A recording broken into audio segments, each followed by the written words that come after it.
How can solvents in pesticide formulations affect overall toxicity? Solvents influence the absorption and potency of active compounds. Non-polar solvents enhance skin absorption of lipophilic toxins, making dermal exposure more hazardous. For example, the insecticide Roundup contains glyphosate, low toxicity, but also polyoxyethyleneamine, surfactant, which causes mucosal irritation and systemic toxicity, not due to glyphosate but due to the surfactant used for plant penetration. What role do environmental temperatures play in chemical toxicity? Temperature affects metabolic rate and toxin dynamics. High heat increases toxicity of compounds like nitrophenols by boosting uncoupled oxidative phosphorylation, raising body temperature and metabolic stress. Cold enhances toxicity of Greek letter alpha-chlorellose, a rodenticide, by causing hypothermia in poisoned animals like cats, impairing thermoregulation and leading to collapse. How can dietary composition modify an animal's susceptibility to toxicants? Diets deficient in molybdenum or sulfur increase copper absorption, predisposing sheep to copper toxicosis. Conversely, copper-deficient diets make animals susceptible to molybdenosis. Additionally, antioxidants like vitamin E, selenium, and sulfur amino acids are essential to detoxify reactive intermediates. Their deficiency intensifies the toxicity of drugs like acetaminophen, cats, or paraquat, chicks. Why are antioxidant nutrients crucial in preventing toxin-induced oxidative stress? Compounds like GSH, vitamin E, selenium, and ascorbic acid neutralize reactive oxygen species, ROS. In cats and dogs, low GSH impairs detoxification of NAPQI, a reactive acetaminophen metabolite, leading to oxidative damage, liver failure, and methemoglobinemia. Supplementing antioxidants, for example, bioflavonoids in cats, mitigates these effects. How does vitamin E deficiency interact with iron supplementation in piglets? Vitamin E prevents lipid peroxidation. In its absence, iron injections, common for neonatal anemia, promote ROS generation, leading to fatal oxidative injury in tissues. Studies show that piglets nursing vitamin E deficiencies are especially at risk when given iron dextrin injections, often developing sudden death due to peracute hepatotoxicity. How does selenium supplementation protect against paraquat toxicity? Paraquat generates superoxide radicals via redox cycling.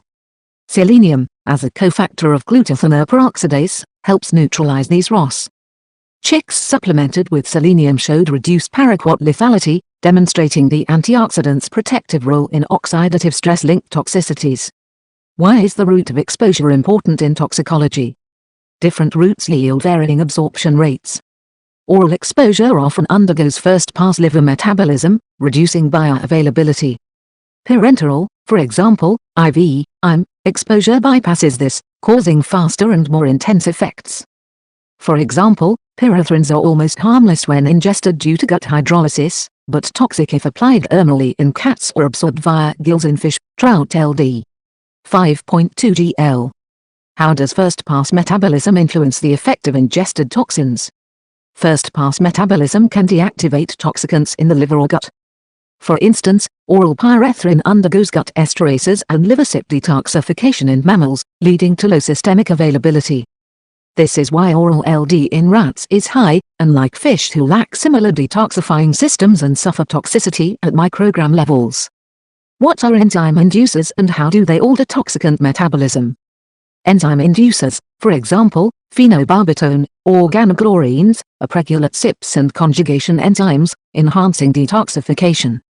However, if the toxicant requires bioactivation, for example, diazine and diazoxin, inducers can worsen toxicity. In calves, phenobarbital pretreatment increased diazine and toxicity due to enhanced formation of its auxin metabolite. How can enzyme inducers reduce the toxicity of certain xenobiotics? When the parent compound is toxic and the metabolite is inactive, enzyme induction helps. For example, PB-induced dogs show reduced sensitivity to warfarin, a CYP substrate, due to faster metabolism to non-toxic derivatives. Similarly, pre-exposure to enzyme inducers helps detoxify pyrethroids or strychnine by rapid metabolism. When does enzyme induction exacerbate toxicity? Enzyme induction worsens toxicity when the active metabolite is more harmful. For example, phenobarbital or dieldrin pretreatment increases diazinon toxicity in calves by enhancing conversion to diazoxin, a potent cholinesterase inhibitor. This dual-edged effect depends on whether metabolism leads to detoxification or bioactivation. What is the difference between enzyme induction and inhibition in toxicology? Induction increases enzyme levels, enhancing metabolism, may detoxify or activate. Inhibition blocks enzyme activity, slowing metabolism, may protect or worsen effects. For instance, ketoconazole inhibits CYP3A and PGP, raising ivermectin levels and causing neurotoxicity in MDR1 mutant dogs. How do CYP inhibitors protect against toxicant bioactivation? Inhibitors prevent formation of toxic metabolites. Cimetidine blocks CYP2E1-mediated NAPQI formation in acetaminophen overdose in dogs and cats. Similarly, 4-methylpyrazole inhibits alcohol dehydrogenase, preventing toxic metabolite buildup from ethylene glycol in poisoned pets. How can CYP inhibition worsen toxicity of parent compounds?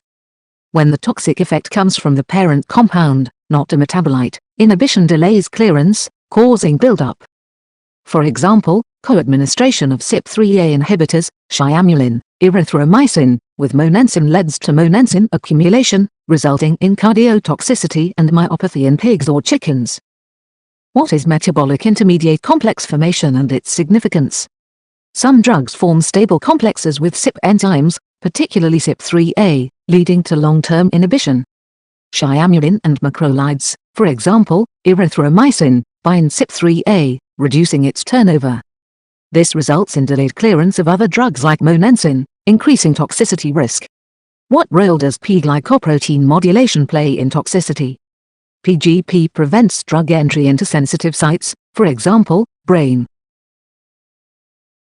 Inhibitors like ketoconazole or macrolides block PGP, allowing substrates, for example, ivermectin, to cross the blood-brain barrier, causing neurotoxicity, especially in genetically predisposed breeds like collies with MDR1 mutations. How do plasma protein binding interactions influence drug toxicity? Some drugs displace others from albumin, increasing the free, active, fraction. For instance, warfarin toxicity worsens when dogs receive sulfonamides or NSAIDs like phenylbutazone, as these displace warfarin, intensifying anticoagulant effects, often manifesting as bleeding or respiratory distress. What is the significance of receptor-level drug-drug interactions? Interactions at the receptor level modify toxicity. Neuromuscular blockers like succinylcholine enhance organophosphate toxicity via synergistic action at nicotinic receptors. Conversely, atropine, a muscarinic antagonist, is therapeutic, reversing muscarinic effects in organophosphate poisoning. How can co-administration of drugs modify xenobiotic toxicity? Combined exposure to CYP substrates, inducers, or inhibitors can drastically change toxic outcomes. A dog on phenobarbital, enzyme inducer, may detoxify warfarin faster. But the same dog co-treated with erythromycin, CYP3A inhibitor, and ivermectin, PGP substrate, risks neurotoxicity. Why must veterinarians consider both prior and concurrent exposures in toxicology? Past exposures can prime or suppress metabolic pathways. A dog previously on enzyme inducers may detoxify some drugs faster or activate others more. Concurrent inhibitors may trigger synergistic toxicity or therapeutic failure. A holistic history is essential to predict toxic risks.